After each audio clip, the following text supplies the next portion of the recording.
একজন সাংবাদিক কয়েকদিন আগে অ্যাক্সিডেন্ট করেছিল। ওই যে মিনমিন মিনমিন করে কি যেন বলে, খালি লাফায়, এখানে যায় ওখানে যায় ওখানে যায়। আর মানে বাংলাদেশ নিয়ে ওনার যে গবেষণা, আরে বাবা রে বাবা। রিপাবলিক বাংলাকে দমানো যাবে না, ময়ূক ঝুঁকেগা নেহি। মিনমিনে মিডিয়া তারা ভয় পায়। মোহাম্মদ ইউনূসের দুঃস্বপ্নের নাম ময়ূক রঞ্জন ঘোষ। উনি যখন সংবাদ পড়ে আমি ওনার যে নিউজগুলো দেখেছি, বিশ্বাস করেন আমার মনে হয় যে ইবলিসও হাসি ধরে রাখতে পারে না। ভারতের বিশেষ করে পশ্চিম বাংলা এবং বাংলা ভাষাভাষী এই অঞ্চলের মিডিয়াগুলো এত মিথ্যা ছড়াচ্ছে, এমত অবস্থায় অনেক মুসলিম এদের মিথ্যা সংবাদগুলোকে প্রচার করছে। কোনো মুসলমানের জন্য যাচাই বাছাই না করে এই যে অমুসলিম বিশেষ করে উগ্র হিন্দুদের মিথ্যাচার ছড়ানো, এটা কোনো মুসলমানের জন্য জায়েজ আছে কিনা, ভেরি ভেরি ইম্পর্টেন্ট। একজন সাংবাদিক কয়েকদিন আগে অ্যাক্সিডেন্ট করেছিল। ওই যে মিনমিন মিনমিন করে কি যেন বলে, খালি লাফায়, এখানে যায় ওখানে যায় ওখানে যায়।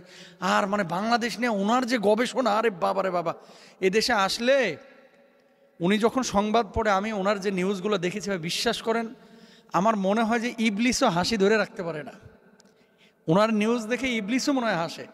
এত মিথ্যাচার মানুষ কিভাবে করে রে ভাই?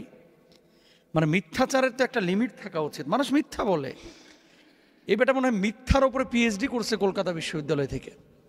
মানে এত মিথ্যা কথা বলে মানুষ, দুঃখজনক হলো সত্য। বিশেষ করে বাংলা ভাষাভাষী পশ্চিমবাংলায়, আসামে, ত্রিপুরায় যারা আছেন, একেবারে আল্লাহর নামে হলফ করে বলতেছি, আপনাদের দেশের মিডিয়াগুলো এবং কয়েকদিন আগে আন্তর্জাতিক গণমাধ্যমে কিন্তু প্রকাশ হয়েছে যে বিশ্বের সবচাইতে বেশি মিথ্যা নিউজ করে যে ভারতের কিছু চটি মিডিয়া, সব মিডিয়া না, চটি মিডিয়া।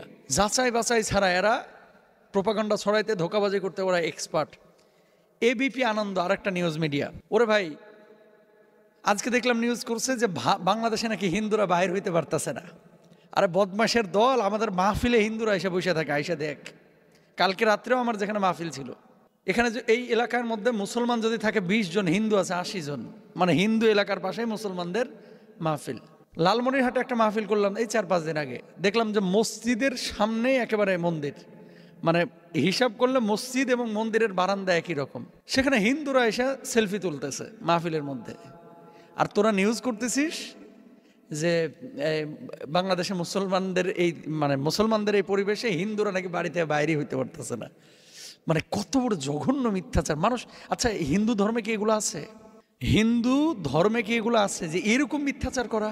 ভাই আপনি সত্য কথা বলেন। হ্যাঁ, কালকে রাত্রে আমি আলোচনা করেছি, রাতের অন্ধকারে মন্দিরে হামলা করা এটা ইসলামের শেখানো কোনো বিষয় না, এটা কাপুরুষতা। এই কাজগুলো যারা করে এরা কুলাঙ্গার, এটা সঠিক মুসলমান না এরা। হিন্দু বৌদ্ধ খ্রিস্টানদের অধিকারের ব্যাপারে আমরা শুরু থেকে কথা বলি, সোচ্চার থাকি। 5ই আগস্টের পরে যে পরিস্থিতি তৈরি হয়েছিল অস্বীকার করতে পারবেন? 16 বছরের স্বৈরা শাসকের আমলে কিছু হিন্দু ভাইয়েরা এমনভাবে তাদের সাথে মাখামাখি করেছিলেন এবং ছাত্র আন্দোলনের বিপক্ষে তারা অবস্থান নিয়েছিলেন।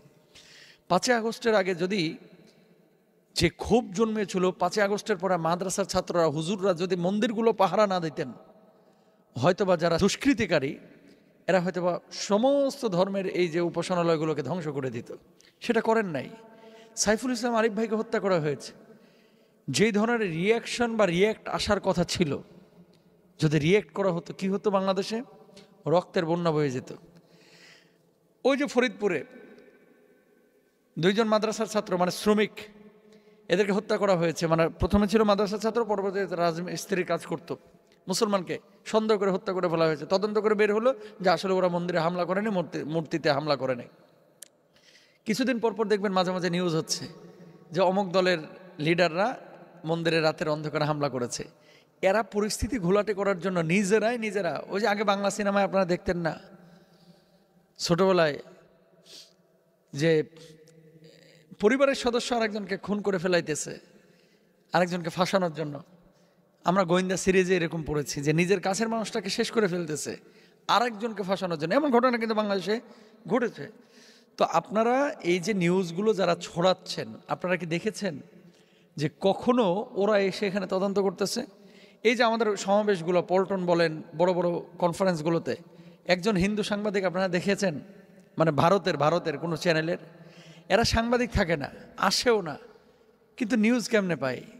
নিউজ আসলেই এরা যাচাই বাছাই করে না। কোনো মুসলমানের জন্য দেখেন আল্লাহ তাআলা কি বলছেন, ইং জাআকুম ফাসিকুম বিনাবাইন ফাতাবায়ানু আন তুসিবু কওমান বিজাহালা। কোনো ফাসিক যখন আপনার সামনে কোনো নিউজ প্রকাশ করবে, খবরদার যাচাই বাচাই ছাড়া কখনো কোনো নিউজ আপনি শেয়ার দিতে পারবেন না, আলোচনা করতে পারবেন না। আল্লাহ আমাদেরকে বুঝদান করুক, এগুলো করেন না। আর ওই ভারতের ওই সমস্ত অমুসলিম কুলাঙ্গার যারা এই মিথ্যা ছড়ায় আমাদের এই সোনালী সুফলা সবুজ শ্যামল বাংলাদেশ নিয়ে, আল্লাহ তাআলা এদেরকে হেদায়েত দান করুক। নসিবে হেদায়েত না থাকলে আল্লাহ যেন আযাব দিয়ে ধ্বংস করে দেয়, এছাড়া আর কিছু বলার নাই। আল্লাহ বুঝদান করুক।